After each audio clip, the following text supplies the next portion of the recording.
யாக்கோபு தன் மாமனார் வீட்டுக்கு செல்கிறான். அங்கு சென்று அங்க இருக்கும்போது அந்த மாமனாருக்கு உண்மையாக வேலை செய்கிறான். என்னதான் இருந்தாலும் நம்ம அப்பா அம்மா வீட்டுல இருந்து வந்துட்டோம். அந்த இருந்த சுதந்திரம் இங்க இருக்காது. நம்ம அப்பா அம்மா நம்ம என்ன பண்ணாலும் அவங்க சகிச்சுட்டு போவாங்க. நமக்கு சொல்லுவாங்க. சொல்லி சொல்லி செய்யலாம். இங்க என்னன்னா, நம்ம அவங்க பேர வாங்குற அளவுக்கு நம்ம உண்மையா வாழணும். அப்படின்ட்டு இவனா சில வேலைகள அவன் கொடுக்கும்போது, அந்த வேலைகள உண்மையாய் செய்கிறான். அவள வேலையே செய்ய பலனில்லாத ஒரு யாக்கோபு, வந்த இடத்தில் எப்படி இருக்க வேண்டும் என்று இருந்து, சரியான வேலை செய்து, சரியான ஒரு காரியத்தை செய்யும்போது, அங்க இருக்கிற தன் மாமனார் பார்க்கிறான்.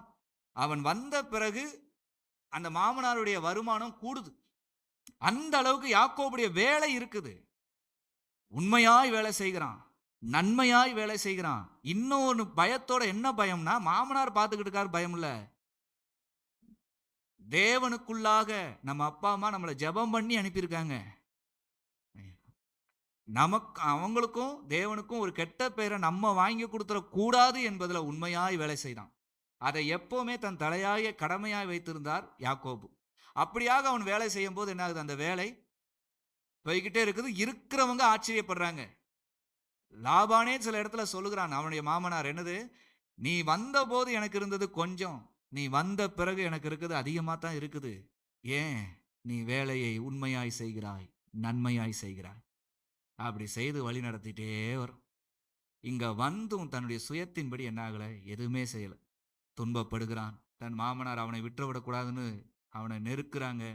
நாளைக்கு இதெல்லாம் ஏன் சம்பாத்தியம் அவன் எடுத்துட்டு போயிடக்கூடாதுன்ட்டு குறிப்பிட்ட வருஷம் கழிச்சு அவனுக்கு தன்னுடைய மாமனாருடைய மகளையே கொடுத்தாச்சு, கல்யாணம் முடிச்சாச்சு, எல்லாம் பண்ணியாச்சு. எல்லாம் முடிச்சாலும் அவன் சொத்துன்னு அவன் போயிட்டானா, நமக்கு அடுத்து நம்ம பிள்ளைங்க எதுவுமே கிடைக்காது அப்படின்ட்டு, இனிமேல் நீ சம்பாதிக்க தான் சொத்துன்னு 14 வருஷம் கழிச்சு சட்டம் போடுகிறான். 14 வருஷம் கழிச்சு அவன் சட்டம் போட்டாலும் பரவாயில்ல, தேவன் கொடுக்கிற ஆசீர்வாதம் வேண்டும் என்று ஆசைப்பட்டு, தேவன் என்ன ஆசீர்வதிப்பேன்னு என்ன ஆசீர்வதிப்பாரு. நீங்க கொடுக்குறீங்க நான் சாப்பிடணுங்கிறது இல்ல. தேவன் என் கையின் பிரயாசத்தை ஆசீர்வதிப்பாங்கும் போது, இப்ப இனிமேல் வருவதுதான் உனக்கு அப்படின்னா, தேவன் அவனுக்கு சொப்பனத்தில் ஒரு தரிசனம் காட்டினார். இந்த மாதிரி இந்த ஆடுகள் இந்த மாதிரி இருக்கும்போது, இந்த ஆடுகளுக்கான இந்த குச்சிகளை நீ இப்பாறாக போடு அப்படிங்கும்போது, அவன் அந்த தரிசனத்தின்படியே செய்தான். தன் சுய புத்தியின் மேல சாரல.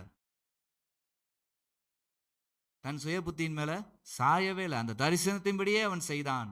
இப்பம் பார்த்தா லாபானுடைய சம்பாத்தியத்தை காட்டிலும் யாக்கோபுடைய சம்பாத்தியம் பெருகிருச்சு. 14 வருஷம் கழிச்சு இனிமேல் நீ சம்பாதிக்கிறது உனக்குன்னா, வருஷ கணக்கா சம்பாதிச்சதை விட 6 வருஷத்துல இவருக்கு பெருகிருச்சு.